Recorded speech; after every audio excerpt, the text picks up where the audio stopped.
Noong September 2013, natagpo ang walang buhay sa kanyang sariling apartment sa Neutral Bay, Sydney, ang 31 years old na si Morgan Huxley. Ang pangyayari ay kinagulat ng buong lungsod. Isang paalala na minsan, kahit sa isang lugar na pakiramdam mo ay safe ka at pamilyar ka, maaaring umatake ang karahasan. Galing si Morgan sa isang inuman sa The Oaks Hotel. Pauwi na siya nang may isang lalaki ang sumunod sa kanya. Isang kitchen helper na si Daniel Jack Kelsall, 21 years old ng mga panahong iyon. Pagdating sa apartment ni Morgan, doon na naganap ang karumal-dumal na krimen. Sinaksak ng 20 beses ni Daniel si Morgan at sinubukan pang maglinis ng ebidensya ni Daniel, pero agad nakabuo ng kaso ang mga investigador.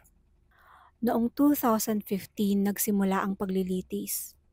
Matibay ang mga ebidensya. May CCTV na kuha habang pauwi si Morgan, pati na DNA at fingerprint ni Daniel sa crime scene. Pinilit ng depensa na iba ang mga nangyari, na may third party o may maling pagkakaintindi ang korte. Pero hindi naniwala ang mga hurado. Sa loob ng 3 oras lamang na deliberasyon, ang verdict, si Daniel Kelsall ay guilty sa indecent assault at murder.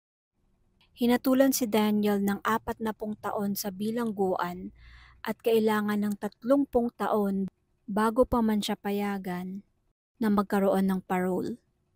Sinubukan pa niyang humiling na pababain pa ang kanyang hatol, gamit ang mga dahilan na ang mga pangyayari ay dala lamang ng kanyang kabataan at mental health issues. Pero tinanggihan ito ng korte. Para sa kanila, napakabigat ng ginawa ni Daniel Kelsall. Walang dahilan para ibaba ang kanyang sentensya. Si Morgan ay nakilala bilang mabait, masayahin, at maraming pangarap. Ito ay ayon na rin sa kanyang mga kaibigan at sa kanyang kasintahan na si Jessica. Ngunit natapos ang lahat sa isang iglap lamang sa walang saysay na karahasan.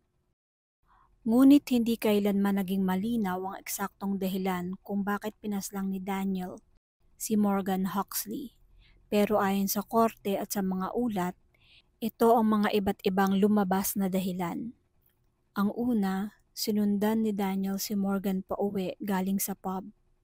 Sabi ng mga prosecutor, hindi ito personal na galit kay Morgan, kundi isang random at predatoryong pag-atake lamang. Ang pangalawa ay may sexual na motibo. Nahatulan din si Daniel ng indecent assault na nagpapakita na may halong sexual na dahilan ang krimen. Sinabi pa ng depensa na pumayag daw si Morgan, pero hindi ito pinaniwalaan ng hurado.